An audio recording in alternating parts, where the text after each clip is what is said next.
स्वामी जी, गलत पोस्चर में घंटों तक खड़े रहने की वजह से कमर के ऊपर भी दबाव पड़ता है और फिर कमर की मसल्स थकने लगती है और रीढ़ के निचले हिस्से पर दबाव ज्यादा पड़ता है। तोंद और बढ़ा हुआ वजन इस परेशानी को और ज्यादा गंभीर बना देता है। तो Swami ji, lower back pain से बचने के लिए कौन कौन से आसन करने चाहिए और सही तरह से खड़े होने का पोस्चर क्या है, दोनों पांव पे इक्वल वजन आए? हाँ, एक पैर के ऊपर ज्यादा वजन लेकर के खड़े होना, गलत तरीके से बैठना, कमर झुका के बैठना, कमर झुका करके एक साइड में सोना, ये सब गलत तरीके, इनसे बचना पड़ेगा। तो ये तो घुटनों का, इसमें घुटनों के साथ कमर, फेफड़ों के लिए भी बड़ा अच्छा फायदा होता है। और देखो, दो अभ्यास स्पाइन के लिए बहुत जरूरी है। खाली पेट पीढ़ा निर्गोल्ड खाने के बाद कमर का दर्द होने पर त्रयोदशांग योगराज, महायोगराज या अश्वशिला का प्रयोग करवा देते हैं। एक और ये दो। अच्छा, हेल्थ के बारे में तो हजारों प्रकार के सवाल, प्रश्न, जिज्ञासाएं, उनका सारा समाधान आप देते ही हैं।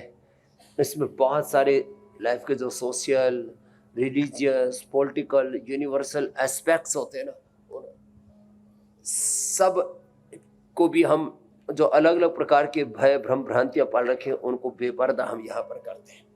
और सभी प्रकार की कुंठाओं से, दुराग्रहों से व्यक्ति को मुक्त करते हैं। एक कमर के लिए भुजंगासन, फिर ज्यादा ही मजबूत बनानी है कमर, ये दो, फिर ये, अब एक ही कितने तरह के अभ्यास हो सकते हैं, फिर ये तीन ऐसे, यूं ऐसे, ऐसे करने में भी कितना अच्छा लगता है, हौले हौले करने।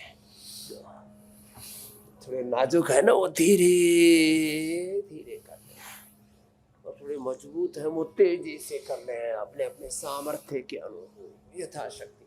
फिर ये मरकटासन, इससे बेहतर तो कमर के लिए तो चिकित्सा के नाम पर, शिक्षा के नाम पर, रिश्ते नातों के नाम पर, संबंधों के नाम पर, सामाजिक व्यवस्था, धार्मिक और राजनीतिक पूरा जो जीवन का ताना बाना है, इसके बारे में इतने भ्रांतियां हैं, इतने भटकावे हैं, इतने बहकावे हैं।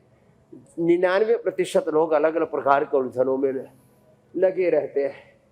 पॉलिटिकल लोग अपने वोटर बनाना चाहते हैं और अलग अलग प्रकार के लोग अपने सपोर्ट में आपको सपोर्टर बनाना चाहते हैं, और अलग अलग प्रकार के कंपनियां आपको अपना कंज्यूमर बनाना चाहती हैं। इन्फ्लुएंसर लोग जो है वो आपको अपने इन्फ्लुएंस में लेना चाहते हैं, और इस उपभोक्तावाद, बाजारवाद, पूंजीवाद के चक्र में इंसान पिसा जा रहा है। हम उसको कहते हैं तुम योग से स्वावलंबी, आत्मनिर्भर बनो, किसी के दबाव में नहीं, किसी अभाव में नहीं, किसी के प्रभाव में नहीं, अपने स्वभाव में जीव। स्वभाव अध्यात्म मुच्यते, वो योग विद्या, अपरा परा विद्या, ब्रह्म विद्या हम देते हैं और व्यक्ति को अपने स्वयं से, अपनी निजता से जोड़ते हैं। तो देखो, ये कमर तो जबरदस्त तरीके से अच्छी हो जाती है मात्र 2 अभ्यासों से ही। फिर ये तो हम 10 अभ्यास कराते पूरे, भुजंगासन और मरकटासन से ही काम चल जाता है। मेरुदंड का था, और ज्यादा वजन नहीं उठाना, ज्यादा कब्ज नहीं रहनी चाहिए, हाँ ये भी कमर को गड़बड़ाती है, और ज्यादा भोगासक्ति नहीं होनी चाहिए। जिंदगी का उद्देश्य भोग नहीं, योग और कर्म योग है, जीवन का सदुपयोग है। तो देखो, इन बातों को समझना पड़ेगा। फिर भी किसी को कमर में गड़बड़ है तो थोड़ा अर्ध पवन मुक्तासन, थोड़ा सेतु बंधासन, किसी से बन पाए तो ये चक्रासन भी इसमें अच्छी भूमिका निभाता है, जिससे जितना बन पाए। फिर ये थोड़ा उष्ट्रासन, और इससे बैलेंस बना रहता है। लोग गड्ढा हो जाते, मैं देखता हूँ, थोड़ी उम्र बढ़ी और लोग लचर पचाए। आज देश का बचपन, देश की जवानी, ओहो किसानी और पानी, हवा, सब कुछ खतरे में है।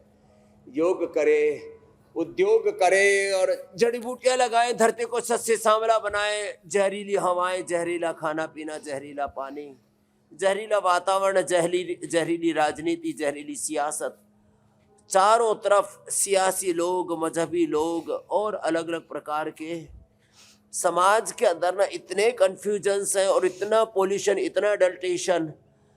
ये जो खाने पीने में तो है, वैचारिक तौर पर, धर्मशास्त्रों के तौर पर चारों तरफ मामला झमेला बहुत है।